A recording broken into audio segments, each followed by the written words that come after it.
for one of the variable and you go replace it in the other equation that was left untouched. Usually what variable do you solve? You try to solve for. The variable must have what? A coefficient of 1 or negative 1. So in this case, let's look at the two equations. Which equation that has a coefficient of 1 or negative 1? Therefore, this one is easier to solve for the newly evolved fraction. So we're going to use that we solve for one of the variable. It doesn't matter which one variable that you solve for because both of them has a 1 in front of it. Does that make sense? Yeah. So in this case, it's your call. Which variable are you solving for? X. So I need x to be by itself. I have x plus y is equal to negative 6. I need x to be alone on that side. Then in this case, what should I do? Subtract y. Then you're going to subtract y. And for those of you in this case, it's called x-intercept because you solve for x. Make sense? Then you will have minus y minus 6. That's what x is equal to. In this case, what will have been my x-intercept? What will have been my x-intercept as another term? Negative 6, 0.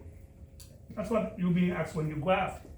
If you solve for x, it calls x-intercept. If you solve for y, it's called y-intercept, then you could have graph it. Does that make sense?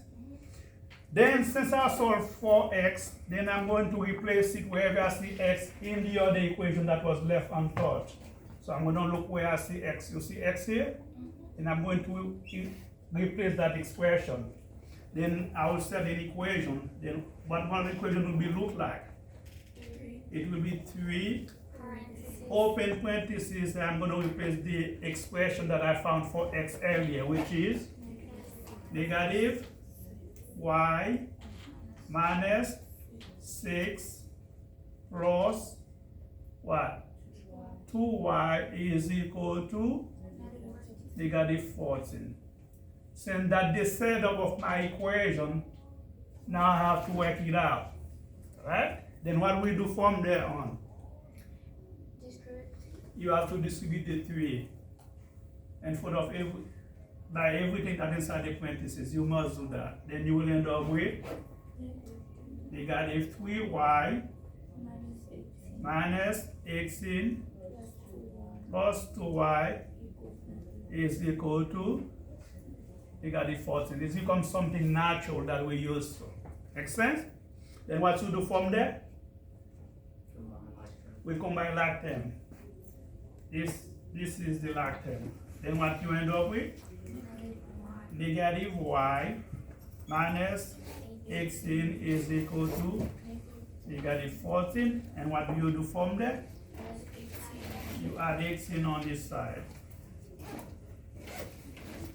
Then you will have minus y is equal to 4. Then what is your last step? Divide by negative 1, or you multiply by negative 1, either or. Then you will have y is equal to negative 4. Now I know y. I can go replace y here. So I can find x. Then I will end up with x equal minus, what is y? Negative 4 minus 6. Then I will have x equal 4 minus 6. What is 4 minus 6? X is equal to negative 2. Your solution is always as another pair. X, y, always. Must be within the parentheses. And how will I write it as another pair? Negative 2, comma, negative 4, right? That means if I was to graph those two equations, that's where those two lines will intersect. Does that make sense? So let's go back and graph it since we have to go to graph, right? We're going to have the same thing and we're going to graph it and you see what happens. You guys done writing this? No. Can you post it? Right? Luckily, we already know what the y-intercept is. Does that make sense? Yes? Now, we only have to go now, put it in y-intercept, right? To put it in y-intercept, we'll have to solve for y. How will you solve for y in this one? What will you do to solve for y? You subtract x, and you subtract x. Then you will have y equal negative what? X minus 6. Now it is in y-intercept. What is the y-intercept? Good. 0, comma, negative 6. And while you add it, what is m? Y equal mx plus b. Negative 1 is your slope. I'm done with this problem. I know the 2 points, the critical point I need to graph. I know the x-intercept, I know the y-intercept. Now I have to go here, do the same thing. Solve for y and solve for x. Let's solve for y. If I'm solving for y, what I need to do here? You will have to subtract what? 3x from each side. I'm subtracting 3x. And my new equation will be what? 2y equal negative 3x plus what? Minus 14, not plus. That's the minus 14. Then what should I do to solve for y? I must divide by 2. Then I will have y equal negative 3.5x minus 7. Then this is my y-intercept. As another pairs will give you 0, 0, negative 7. And what is my slope? Negative 3/2 is my slope. Now the only thing I need to do now is to solve for x. Right? Now if I'm solving for x, I need to subtract y on the other side. Does that make sense? May I start erasing some of those things? Now, here I'm solving for x, I'm going to subtract 2y from this side. Then I will have 3x equal minus 2y minus 14. Now can I get x by itself? Divide by 3. Then I will have x equal negative 2/3 y minus 14 over 3. And this is my x-intercept. 14 over 3 is same thing. How many times there's 3 goes to 14? 4. 4 times 3 is 12. 12 take away 14 is what? 2. So it will be negative 4 and 2/3. Does that make sense? If you change it as a mixed number, sometimes you don't have to do that. So this is my x-intercept, negative 4, 2/3, and comma 0. Now let's compare the slope.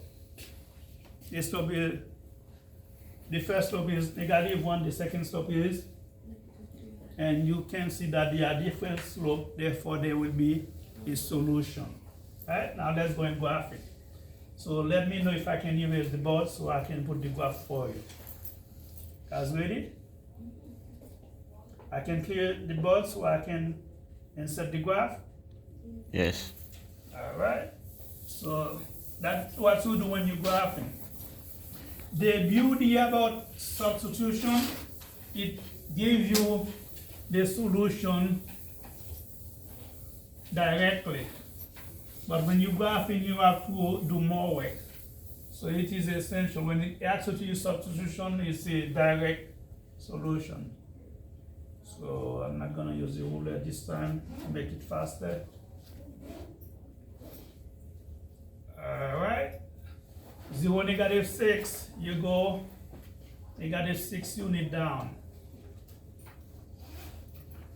That will be 0, negative 6. And the other one is? Good morning, teachers. Tardy 10 students are now being released back to class. Please notate their tardy in your gradebook and your checklist. Negative 60, where do you go? The left. The left, 6 unit. 2 for negative 60. Now you use the ruler. Where are you? I'm gonna need help with the ruler.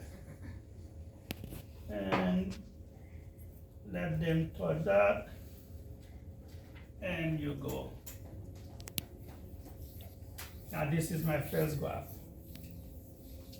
Alright, for the other point is 0, negative 7. 0, negative 7, I go down 7 units. That will be somewhere down there. Here. 0, negative 7. And the other one is negative 4, 2/3. That will be negative 1, negative 2, negative 3, negative 4. 2/3 will be somewhere down there. Just guessing, right? And use that.